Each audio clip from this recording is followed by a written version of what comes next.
ജിൻസി അല്ലേ? അതല്ലേ ഗ്യാസിൻ്റെ അത് കംപ്ലൈൻറ്റ് ഉണ്ട് എന്നിട്ട് ബുക്കിംഗ് ചെയ്തില്ല നിങ്ങൾ ഇന്നലെ? കംപ്ലൈൻറ്റ് രജിസ്റ്റർ ചെയ്തിന് ലീക്ക് എന്ന് പറഞ്ഞിട്ട്. ഇനി ബുക്കിംഗ് ചെയ്യുമ്പോൾ നിങ്ങളോട് ഞെങ്ങിപ്പോയതായിരിക്കും. ഇപ്പം ബുക്കിംഗ് അങ്ങനെ ആകുന്നില്ല. ജിൻഷാൻ്റെ ഇതിലാ വന്നേ, മെസ്സേജ് അതിലാ വന്നേ. പ്രണവ് നിവാസിനാ വന്നേ. ആ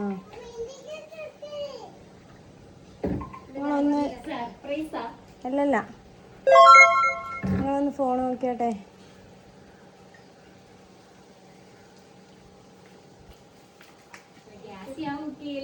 അല്ല ഗ്യാസിൻ്റെ അല്ല, കംപ്ലൈൻറ്റ് രജിസ്റ്റർ ചെയ്തിന് ലീക്കാണെന്ന് പറഞ്ഞിട്ട്. നമ്മൾ മെക്കാനിക്കിനെല്ലാം കൂട്ടിയിട്ടാണ് വന്നിട്ടുള്ളത്.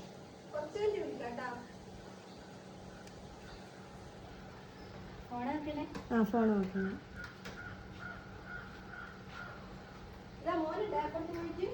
Happy anniversary. എന്താ ഹസ്ബൻഡിനോട് പറയാനുള്ളത്? പ്രതീക്ഷിനാ? അമ്മ എന്നാലും പ്രിയങ്കായത്. ഒരു മിനിറ്റ്. Happy anniversary. ഹാപ്പി അല്ലേ? എന്താ പറയാനുള്ള ആളോട് പറഞ്ഞോ. ഒരുപാട് ഒരുപാട് സ്നേഹം. ശരിയേ.